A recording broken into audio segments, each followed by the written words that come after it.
Heads or tails? If they win correctly, the visiting team can go for or against.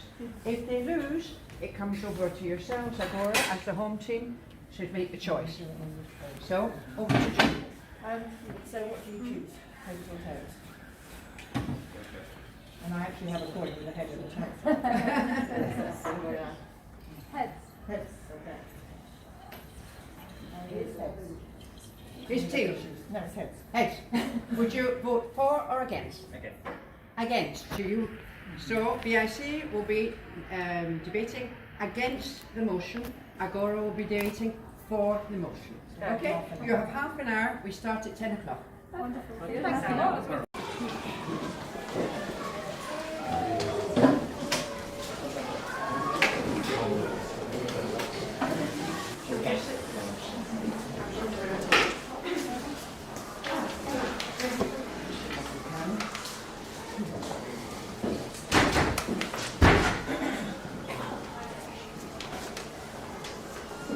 Well, good morning everybody, and first of all I would like to thank Eva and Agora for the very warm welcome this morning. We won't talk of the excellence of the buffet, wonderful, but may I ask the Principal of Agora to say a few words, Mr. Rafael Varela. Thank you. Good morning, honorable judges, opposing team, teammates, ladies and gentlemen. A warm welcome at Agora Portals. I'm glad to see all of you here with this new edition of the Rotary debate. Thank you so much, Kate, and thanks to her team for organizing again this debate. Unfortunately, this season a presentially debate. I think we are coming back to the normal situation, and it's glad for me and for all of us to stay here. And I think the skills we are giving to our students with this debate are nowadays the most important we can give them. Thank you so much and welcome. Thank you. Thank you, Senor Barea. Well, of course, we're here in Agora, and the debate today will be between Agora and BIC. This is the second of the preliminary debates. The other schools taking part, as you probably all know, the Academy, the French Lycée, Queen's and Mallorca International School, who are here as observers today. Welcome. It is their first year they're taking part in these debates. I would also like to welcome as an observer Mr. Tim Robinson, who will be acting as a judge in the debates in November. Timekeeper, as I'm glad to say every debate this year, is Julie Brogan. Thank you very much, Julie. Your judges for today are Mr. Paul Aubrey, a spokesperson, Hannah Christensen and Graham Whitmore. Graham, one or two of you may have remembered from before. The motion today, and I'll say it correctly this time, the motion today is the colonization of Mars is essential for the future of mankind. Agora will be debating for the motion, BIC will be debating against the motion. Julie, over to you.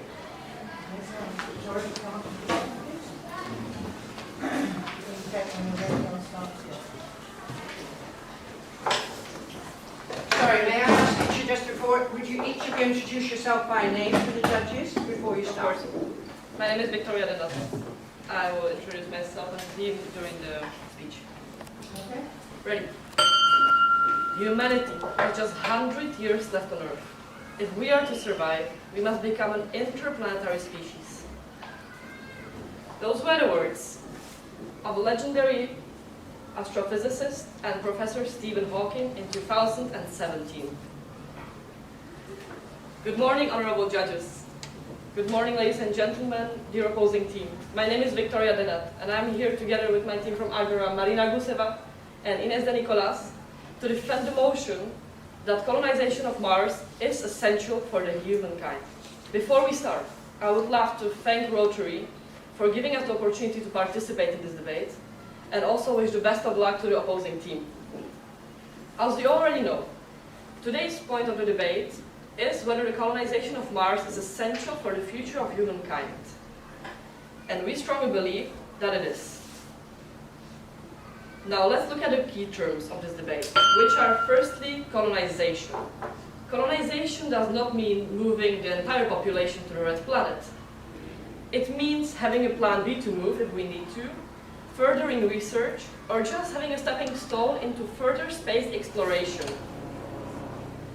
Also, you may ask yourself, is it really essential? Well, essential, according to the dictionary, means extremely important and necessary. It may be debatable whether it's essential now in 2021, but what we are talking today is the future of humanity. This is our third key term, and by future we mean our biological survival and our development and well-being. And I have to say, the sad fact, that both of these things, our biological survival and our well-being, are at threat. I apologize if I repeat well-known facts, but as you know, planet Earth faces various hazards, some of which are also self-inflicted, such as nuclear proliferation, bioengineered germ warfare, and global warming. As you may see in this graph, designed by United Nations Environmental Programme, there are 4 scenarios of how the temperatures would rise by the year 2100. As you can see, this would be the worst one, and even if you can see here, in the best scenario, you can see it's very terrifying. This change in temperature may lead to rising of ocean levels, which in the future, New York may look like that. Half flooded. There are already islands now that face this threat. Another thing we are facing are threats from the space, such as collision with an asteroid. Exactly as said in the quote by Carl Sagan, we live in the middle of a shooting gallery with thousands of asteroids in our path that we haven't discovered yet. So let's be at least a 2-planet species as a backup plan. Some information. Yes, please. How would colonizing Mars end or stop any of these problems from affecting the human race? For affecting human race, because we could move there, maybe decrease the population here, even focus on saving the planet, but still have a backup plan. It will be further developed by my teammates, of course. Thank you for your question. As we know from the history of Earth, the species, it's not hard for them to get extinct. For example, the dinosaurs. They didn't have a backup plan, they didn't have a space program. That's why they're not here with us today. So, the question is humanity doomed then? Keep calm. It's absolutely not. Thanks to our abilities to change, to adapt, and to develop, we have so many options to save it. And therefore, it's more than evident that colonization of Mars is extremely essential for the future of mankind. So what I want you to do tonight is to look up to the sky and remember this distance, 6 months. 6 months is nothing in terms of the solar system, because 6 months away, there is Mars. And 6 months away, there is our second chance. And Mars could be our next home. Thank you.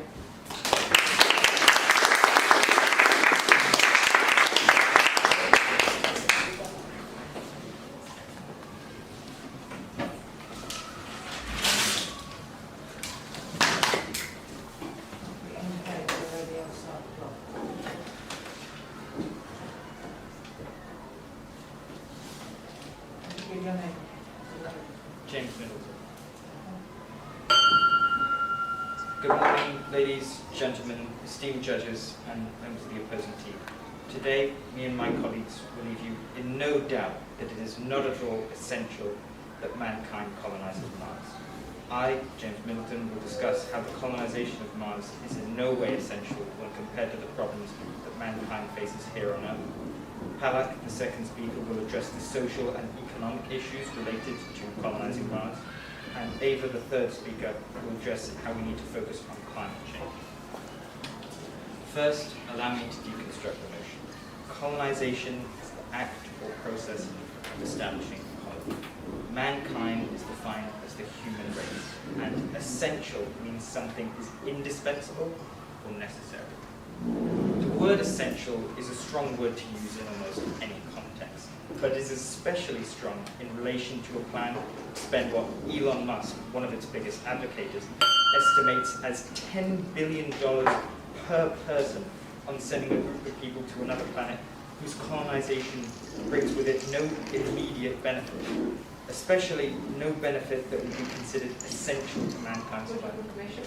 But here we are talking about the future of humankind as a whole. Wouldn't you agree that it is important to focus on our future as a species rather than just the short-term effects? Well, I can't see any reason why needing to move to other planets is essential to our survival. We've survived for so long already on Earth. If we address the problems that are threatening Earth, there's no reason that we would ever have to leave. We currently have a lot of problems facing our species, from war to famine to climate change. And while some of these problems may not be new, they do pose a severe threat to us and our planet. We should be focusing the resources we have on addressing these problems instead of starting these new problems somewhere else. Look at the state of the world right now. Everywhere you look, we're recovering from a pandemic. In fact, we're still already in one pretty much. Countries all over the world have massive spending problems, with the United States alone in $1 trillion deficit. We suffer through a major climate crisis, and corruption seems to be rampant among many of the people we've elected to fix these problems. With all this in mind, how can any sane person claim that the colonization of Mars should be our top priority? How can they claim that that is what's essential to mankind's survival? Even by looking at just the logic of the idea, we can reveal how ridiculous it is. Hypothetically, if I were to let my room become a complete mess, so much of a mess that it became difficult for me to perform my daily tasks, the solution isn't for me to go, well, this room's ruined, I better move to another one. Yet that's exactly what the motion is suggesting. Not only would taking this plan be a waste of a perfectly good, functional room, just because I can't be bothered to clean it up, it also wouldn't guarantee that the same problem wouldn't happen in this new room. This is the exact same problem with the idea of colonizing Mars. Our life here on Earth is far from doomed, but our existence may be under threat if all our solutions to our problems are, oh well, cleaning up this mess is so difficult, is there just some easier way to solve it where I can just move somewhere else? As a wise man once said, the definition of insanity is doing the same thing over and over again and hoping for a different outcome. To give you an idea of the scale of waste the colonization of Mars would be, again, referring to that previous calculation made by Elon Musk, bringing just 6 people to Mars would cost the same annual US budget on Social Security. Bringing just 12 people would cost the same as how much the US spends annually on Veterans Affairs. Clearly, if valuable money is being wasted in this form of galactic manifest destiny, money that is desperately needed to help people who are too often ignored in our society, then this colonization just isn't worth doing. It is evident that there is absolutely no reason to believe that the colonization of Mars is in any way essential to mankind. I'll leave you from a statement recently made by Prince William relating to this topic. We need the world's greatest brains and minds fixed on trying to repair this planet, not trying to find the next place to go. Thank you very much.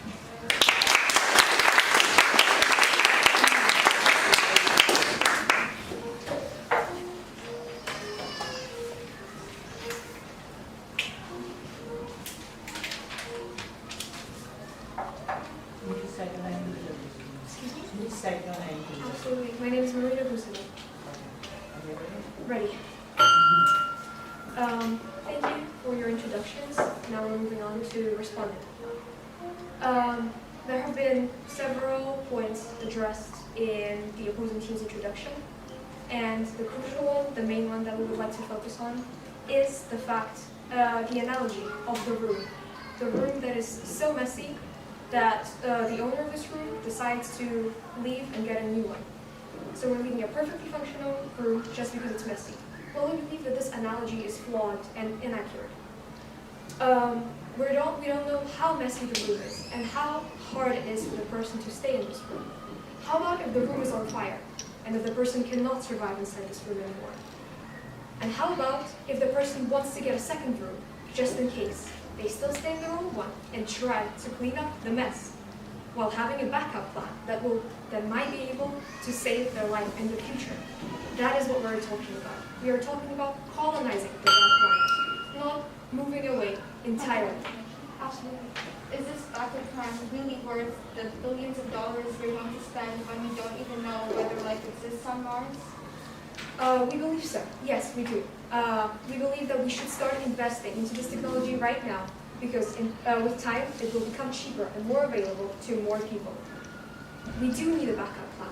We do not know which threats we might stumble across in the future. Right now we are facing climate change. There has been talk about climate change since the 1960s, and yet the temperatures keep rising. There are, of course, endless environmental projects, and some of them have been able to achieve their goals. But the issue with all of those projects is that every single one of them focuses on their own solution. They may show creativity and passion of people towards trying to solve the problems here on Earth, but there is no one unique solution that everybody is agreed on. There is no consensus in what exactly we need to do. And that is the issue. That is why we need a backup plan. As said previously, of course, the expenses for traveling to Mars, for colonizing Mars, will be high. But we do believe that in the future, with development, those technologies will become more available. And having this backup plan is absolutely necessary. Now, we do believe that the Earth has a lot of issues here and now that we do have to address. We do not believe that tomorrow everybody packs their things and leaves. Of course, we are going to be focusing on issues here and now. Of course, absolutely, invest into trying to clean the air, invest into eco-friendly alternatives or everyday things. But can we truly believe that those investments will solve everything? Because by 2050, the population of Earth is estimated to be around 10 billion. 10 billion people who need to be fed, who need access to the basic resources as well as certain luxuries provided by the industries. And the industries are believed to be the main issue. If one person decided to give up and get rid of all of the greenhouse gas emissions in their life, reduce them by 100%, that is an equivalent of 1 second of what the industries emit into our atmosphere. Just 1 second. That is why we believe that, absolutely. Like you said, it will take time to colonize Mars. It's not something that will happen within a week's time or a month's time. It takes time. It's the same on Earth. It will take time to solve environmental problems, and many countries have already started. Bhutan, for example, has already switched their energy into renewable energy. Now they're using more renewable energy, and so is Nepal. So is Solomon Islands. So like these small countries have started. Thank you for your point of information. And yes, there are certain countries that are trying to implement certain policies to reduce their environmental impact. But do not forget, the graphs that we've seen only predict that the temperatures will keep rising. We do not have a reason to believe that within a year's time, or even a decade, 2 decades, even 100 years, we will be able to solve the issues completely. And we cannot believe that this is going to be our future. We have to have a backup plan. Because as I said previously, the industries and politicians are the main issue. As the introduction has mentioned, politicians are corrupt. But do we have a reason to believe that this is going to change? Because politicians are pretty much our only hope. Personal responsibility isn't. But how are we going to trust companies and politicians to solve those issues if they are corrupt right now? Do you think that this is going to change in the future? Of course, we should be optimistic. Of course, we should keep investing. We should keep researching. Thank you.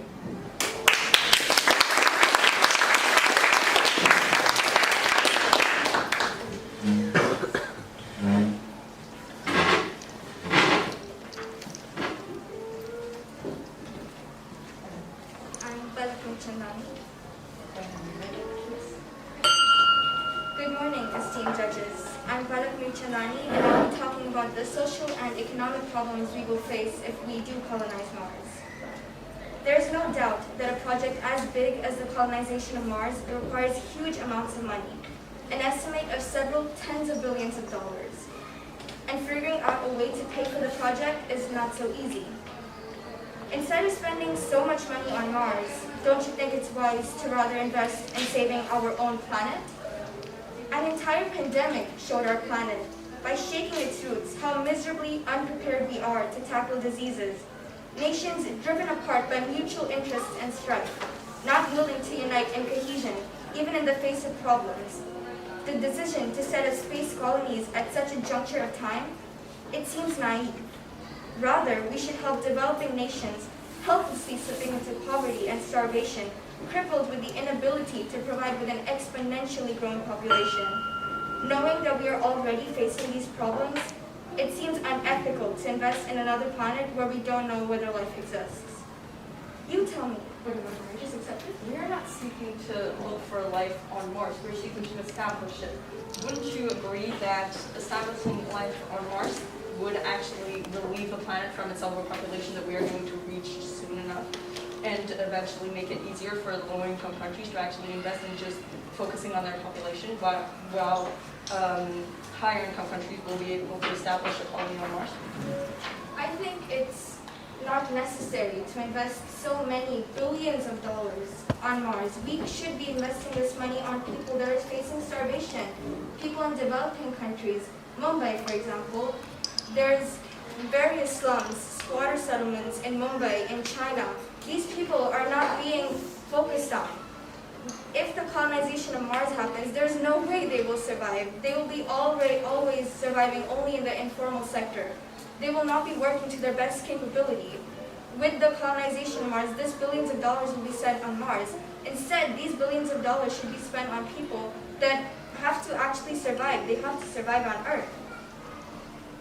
You tell me, is it more necessary to ensure that future generations will be able to live a healthy life on Earth, or to test whether or not we will be able to survive on Mars?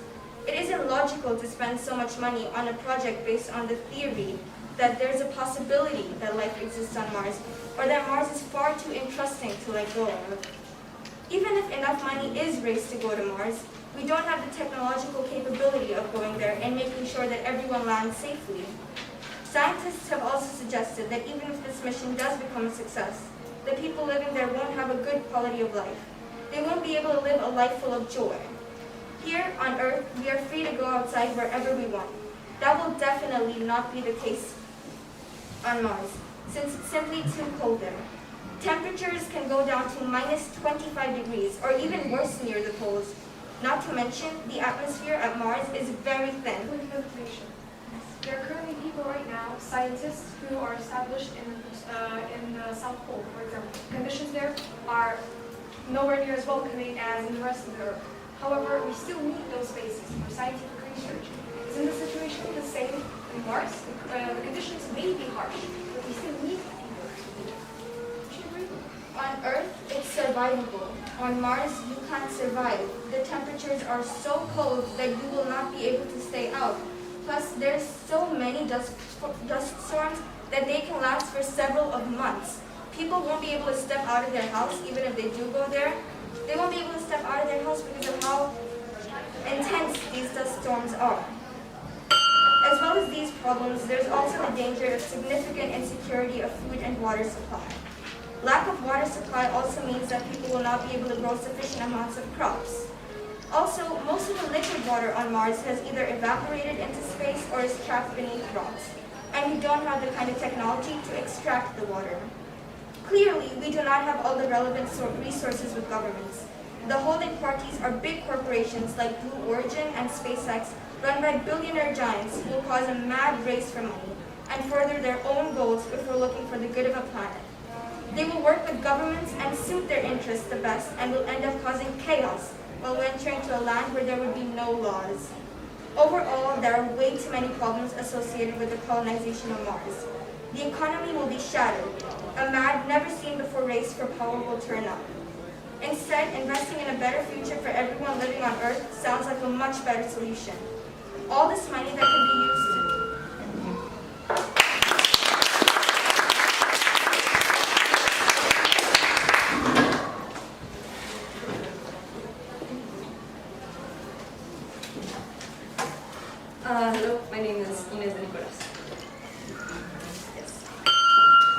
morning, judges, ladies and gentlemen, and members of the opposing team. I will begin by responding to certain of the arguments addressed in the opposing team, and then follow on by developing more on why the colonization of Mars is essential for our development as a human species. Now, first in the introduction, James addressed the fact that we asked a question saying why that it would be more important to go to Mars because we do need it. And he said that we don't actually need to move to Mars, we can very well just stay on Earth forever. That is completely untrue. One day the solar system will disappear. And moving to Mars, colonizing Mars, means that it will give us an advantage in the way our technology begins to develop. It will give us an advantage to make these technologies more efficient, more affordable, and one day become maybe an intergalactic species, which is something we are already trying to achieve through not only the colonization of Mars, but projects such as the Calvia mission created by NASA.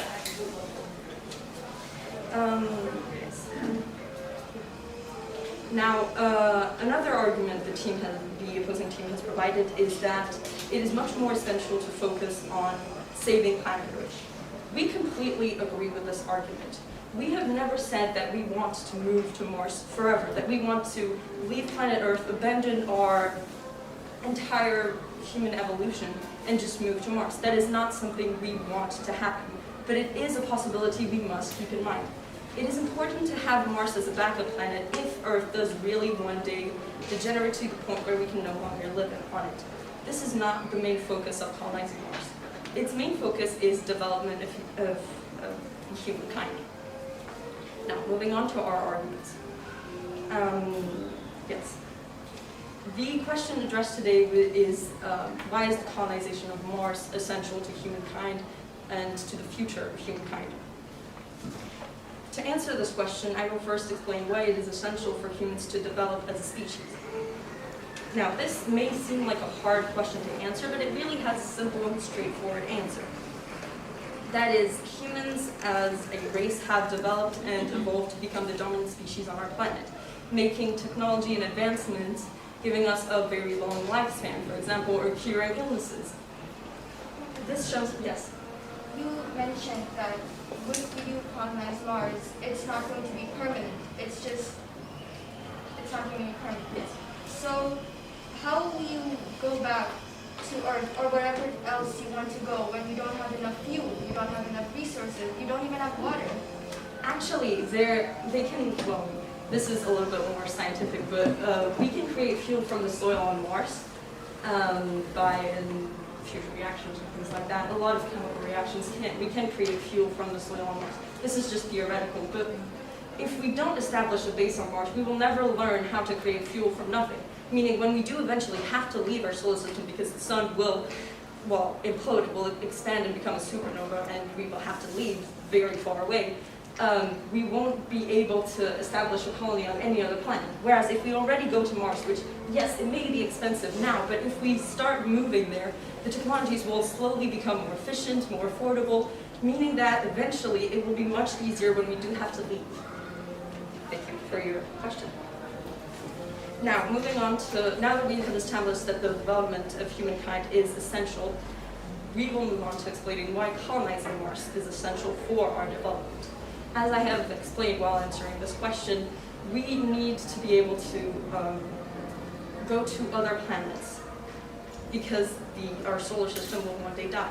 And because we are talking about the future of humankind as a whole, we are also talking about future generations that won't have the Earth, that won't have Mars, that won't have any planet. And being able to go to Mars means that we will know how to establish future settlements in planets very far away that may be more hospitable than Mars. Even in general, it's not an environment you want to live in. If we are able to do that, we can create a base anywhere on any planet. Thank you.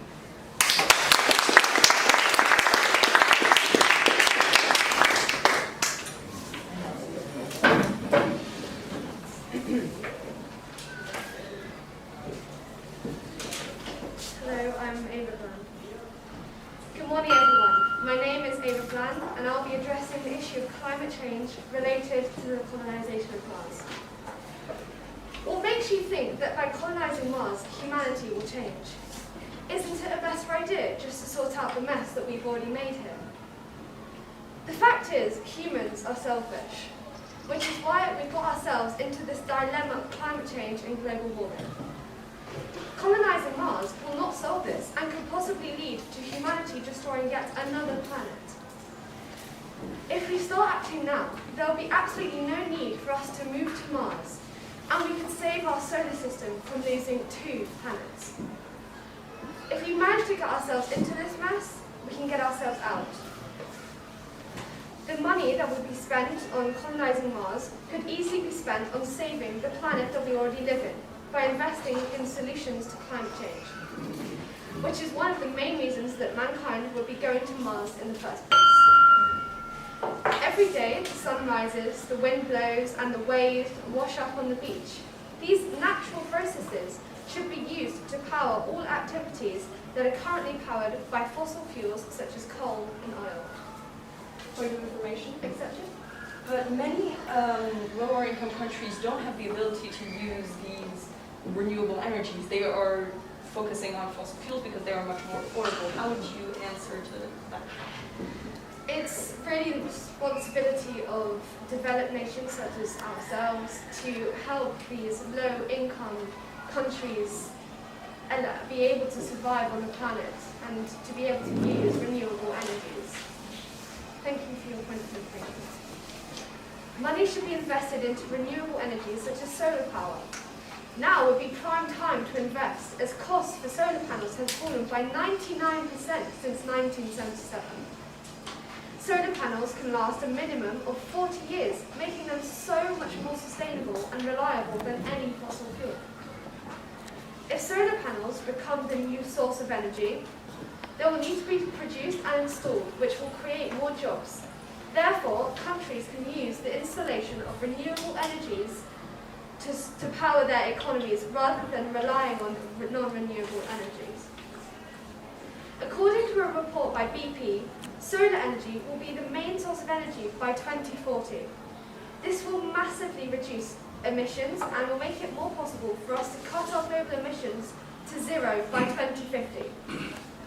This is what the Intergovernmental Panel on Climate Change states that we need to do if we are to have a decent shot at keeping our global temperature under 1.5 degrees Celsius. We should invest in more renewable energy sources and more sustainable farming methods to ensure that we meet this target, to stop us from getting to the point where we have to move mankind to another planet.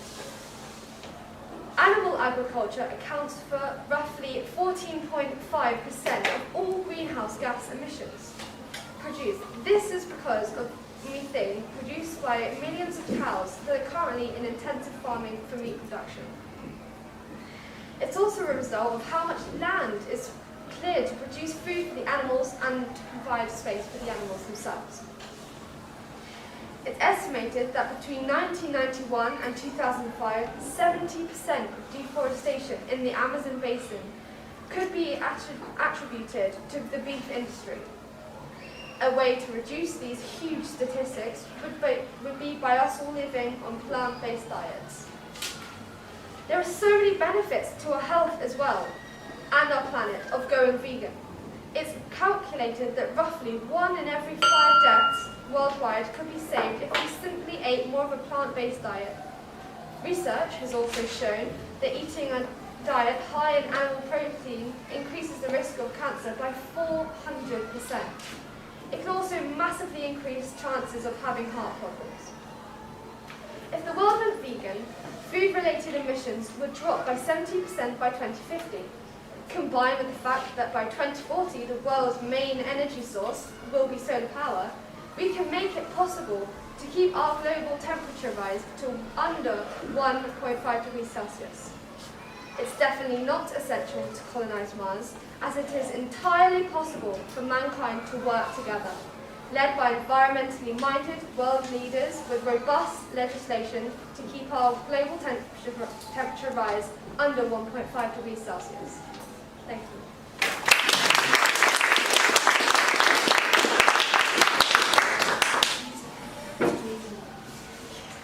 Okay, we've now got 2 minutes to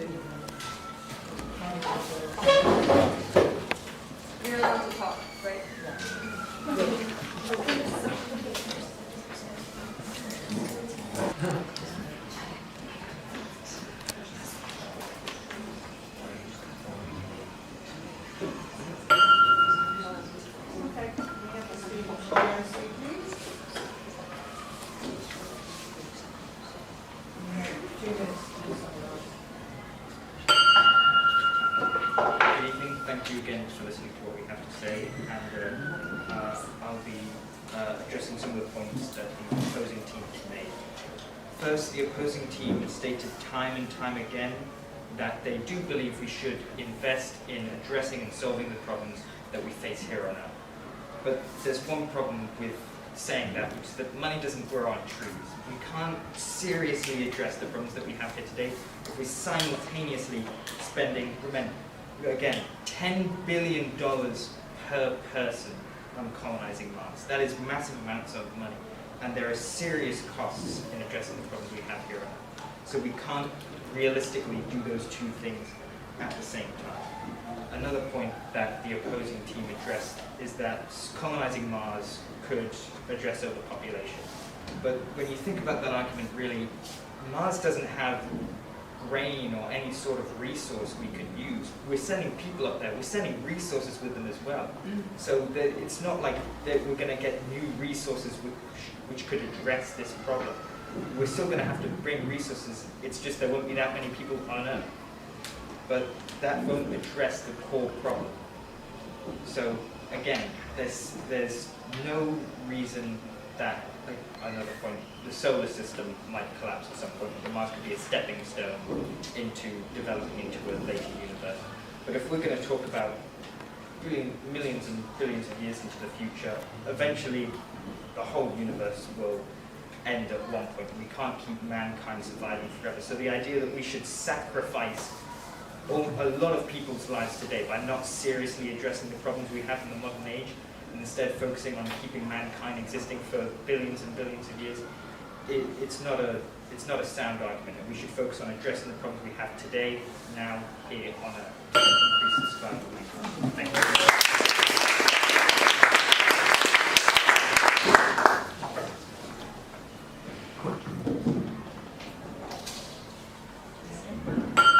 I would first like to thank the opposing team for this wonderful debate. We have all learned a lot, and I appreciate you being here. Now, I will begin by decomposing a little bit the arguments of the opposing team and how we answer them. Both their arguments focused on social, economical issues and climate change. To the first, they can mostly go together. And we deconstructed these arguments by saying that we completely agree with the opposing team. It is essential today to focus on saving Earth first for the next 50, 100 years possibly. But the solar system is not going to disappear in the next 100 years. We have a lot of time until that happens, and in that time span, we must at some point establish a colony on Mars to be able to learn how to establish bases on other planets. The opposing team has also mentioned that it would be impossible to colonize other galaxies, and at some point the universe will perish. This is not necessarily true. The universe, we don't know actually when the universe will end. It is true that someday it will come to an end, but by that point, if we have managed to survive as a species, we could have established we could manage to create alternate universes, for example. That is a technology that may exist at some point. Now, why is it essential? Why do we believe as a team that it is essential to colonize Mars as a stepping stone to colonizing other galaxies and other planets? Well, as we have mentioned previously, colonizing Mars, colonizing these extremely hostile and completely uninhabitable planets, will teach us how to colonize later other planets. It will make technology more affordable. If we don't begin now, if we begin the minute that we learn the solar system is going to end, we will not have enough resources to invest in these technologies, and humanity will perish. The question addressed today is the future of humankind. It is not only our limited time span of 7 years.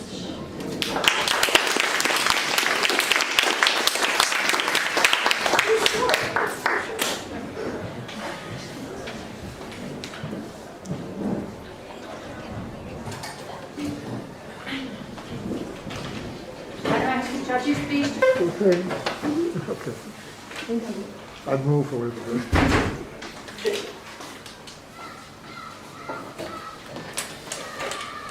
Thank you. Graham? Well, teams, both of you, very well done. Victoria, you had the hard job of being very first person to speak and I think that was a brave and very good effort in doing that. I think many of you did very well in being able to pick up some of the points of information, and it's really important to try to get the answer as clearly and quickly as you can and move on to the arguments that you've got ready to speak and do on. But overall, it's one of those debates. It's not like politics or talking about, I don't know, how Calvia is working or anything like that. It's almost an esoteric thing to discuss, and to find the right arguments on that, you obviously have to do a lot of research and a lot of sort of out-of-the-box thinking as to why things should happen and why they shouldn't happen. So well done all of you in thinking it all through. Thank you very much. Yeah, big thanks to both teams. It was really at the beginning rather scary to hear all the arguments. Obviously it's not a question of how to do things, we don't know what will happen, but it's a global universal thing, so big thanks on getting into the arguments. It wasn't easy because you can't really relate to it directly. So yeah, congratulations on both teams. All knows all the answers. It was very close. Well, I'm going to go up there, guys, if you don't mind. Goodness gracious me, you did incredibly well, all six of you. Really impressed. Sorry that we had the sun on you. I hope that didn't affect. You'll notice I'm walking around. Okay? Debates. You can use the energy in the room. Okay? You really can. You can really stretch it. You can open it. What I did, if you won't mind me doing so, is I pulled out a few areas where I might suggest some improvements or recommendations, and then some wonderful areas from all of you. Okay? So one thing I did notice, and probably we did in the room, was a little bit of this. What am I doing? Reading. Don't like reading. What happens when you read? You lose the engagement with these wonderful people in front of you. Yes? Keep that eye contact up, glance down. Keep that eye contact up. Look at the tops of their heads if you're not sure about looking at people in the eyes. But just try and keep out too much reading. Okay? Because you just lose that little bit of energy. Okay? One of the things we saw regarding the points of interest, slightly long in some cases, and really on the point, really nice and melody. Okay? One of the wonderful things, both of you did it really, really well, was keeping the team flow. Okay? You set out an argument, that was backed up, backed up, backed up. On this side, Victoria loved the props. Well done, you. I love a good prop. I love a good picture. Take us out of looking at somebody presenting and something else for us to engage with. Brilliantly done. Great opening. Built on and built on. So that team flow, guys, keep that. That's really, really good. BIC, I must say that I've seen some of the videos because I'm a geek like that. I like to watch some of the teams. Your team has really improved. I really like that model. I've not seen you guys before. I thought you operated like an excellent team. Really good. You've been doing this for a while, clearly. Use of facts. No, they're shaking their heads. No. Use of facts. Very good use of facts. Very good counter-arguments. Okay, so when somebody's put something forward, make sure that you agree with the parts you want to agree with, and then build a counter-argument if that's what you're going to do. Both teams did that really well. I really like that. Okay, so, clear over length, no. One thing I would say regarding one thing to watch is change of tone in voice. Yes, the voice is a wonderful thing. Think about changing your tone to make impact, and also using pause. Okay? So there is 10 million, we're going to think about this, the cost is very high, we're going to... Don't get into those rhythms. Okay? In both teams there were periods where, because of the reading, you were talking through the points. Take your time. We're not in a rush, we want to hear what you've got to say. Yes? Take your time, change the modulation of your voices, change to the pause, okay? So, you can say what scores are now. They were really close. You really did brilliantly, both of you. Both teams, tremendous. And as I said, you guys I've seen the improvement from watching some of the videos and watching some of the stuff. So, brilliant. Now, we had a terrible job in there. We were in there for about an hour. So, in terms of best debater first. So best debater first, which was very challenging. Now, one of the things that we consider, of course, is where people are in the order. Okay? So when you're the opener, you've got a massive job to do because you're building a structure. When you're the third person, you need to carry home that argument. So there may have been counter-arguments, you've got to weave those in, you've got to do all sorts of things. Okay? When you're the middle person, looking at the two middle people, you've kind of got to build on that, but set a platform for the third person. So each one has a distinct role. Okay? So that was one of our challenges in our debating room around that particular thing. Now, we thought that the best debater today was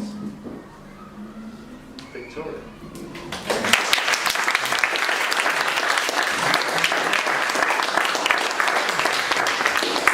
Saskia to come up. Saskia, please. So you need to come up and we do this way around. Do you want to come in here? So is that good with regarding the banners? You need to hold this. This is yours. You need to hold the other side of it. You need to hold the other side of it. There we go. There we go. Good. Well done.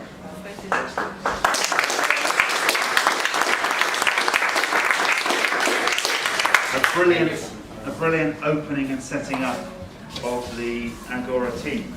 So, I think I've said it through the summing up so far. Very difficult in terms of the flow. What I really liked on this side was you had an argument and then you used the elements of the argument as you went through. So, you know, let's save our own planet. What's the cost of changing things? We can use that cost in an alternative way. Really nicely done. This side, beautiful set of stats, beautiful opening and structuring, and then a nice flow through the two of you with some really concrete closing it down. Told you it was difficult. Told you it was difficult. So, by a very, very narrow margin, the winning team is Agora.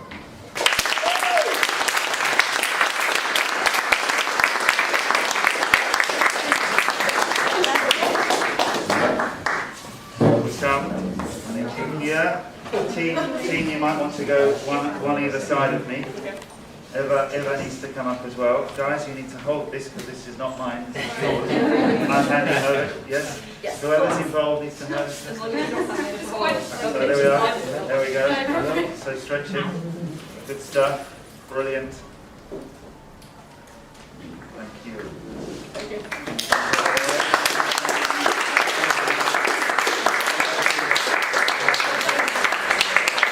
I would also wish to congratulate to our team, if you don't mind, to the opposing team, because it was a very interesting debate. So, thank you for it.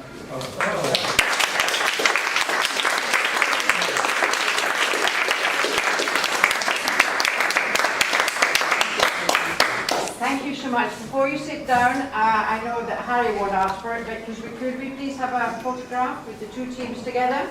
One was for the judges, finally. Julie, I know you don't want anyone to come up. And where's Saskia and John? Come on. Group photograph, thank you very much. Saskia, please. Okay, tall one to the back. Just behind us.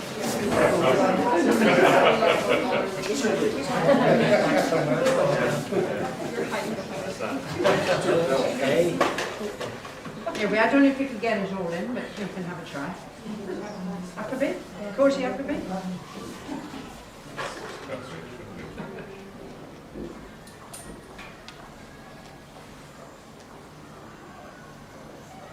Thank you, everybody. And for good gate.